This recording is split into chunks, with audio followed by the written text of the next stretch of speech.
राध्या के लिए सरस्वती माता ने किया चमत्कार।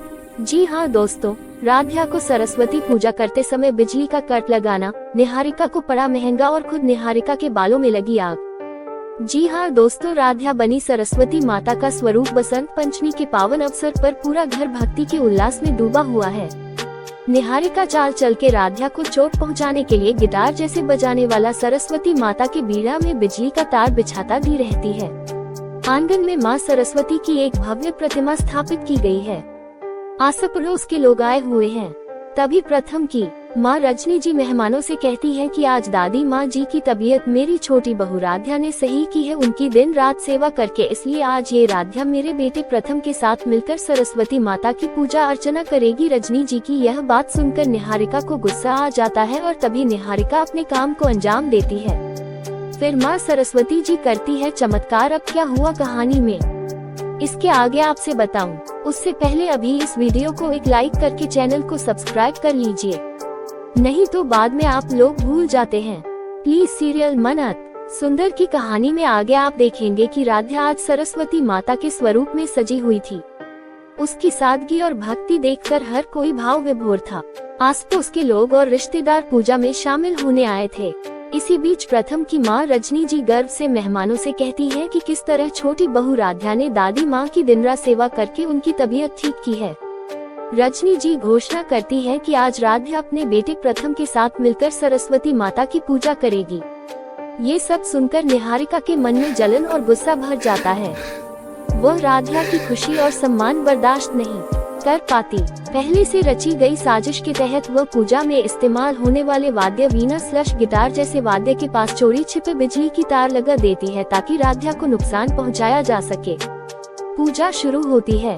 जैसे ही राध्या वाद्य को स्पर्श करती है, अचानक हालात बिगड़ जाते हैं। लेकिन उसी पल कुछ ऐसा होता है जिसकी किसी ने कल्पना भी नहीं की थी। हालात राध्या के खिलाफ होने के बजाय पलट जाते हैं। भगदड़ मचती है, लोग घबरा जाते हैं और निहारिका खुद मुश्किल में फंस जाती है। उसकी साजिश उसी पर भारी पड़ जाती है और पूरे घर के सामने सच्चाई उजागर होने की कगार पर आ जाती है। सब इसे मां सरस्वती का चमत्कार मानते हैं, जहां भक्ति और सच्चाई की जीत होती है और बुरे इरादों को उसी क्षण दंड मिल जाता है। पूजा के दौरान अचानक अफरा तफरी मच जाती है। आरती की थाली हाथ से छूट जाती है। लोग घबराकर पीछे हटते हैं। तभी प्रथम बिना देर किए आगे बढ़ता है और राध्या को सुरक्षित अपनी तरफ खींच लेता है। पंडित जी जोर से कहते हैं, सब लोग पीछे हटिए, पहले पूजा रोकिए। रजनी जी घबराकर राध्या के पास पहुंचती हैं। राध्या थोड़ी डरी हुई होती है, लेकिन उसे कोई गंभीर नुकसान नहीं होता। सब लोग राहत की सांस लेते हैं। तभी सभी की नजर निहारिका पर जाती है, जो अजीब तरह से घबराई हुई दिखती है। उसकी बेचैनी साफ झलक रही होती है, मानो कुछ छुपाने की कोशिश कर रही हो। इसी बीच दादी माँ, जो अब तक चुप थी, धीरे धीरे आगे आती है। उनकी आवाज में गंभीरता होती है। दादी माँ कहती है, आज जो हुआ वो कोई हादसा नहीं लगता, इसके पीछे किसी का गलत इरादा है। पूरा आंगन सन्नाटे में डूब जाता है। प्रथम पूछता है, दादी माँ आपको ऐसा क्यों लग रहा है?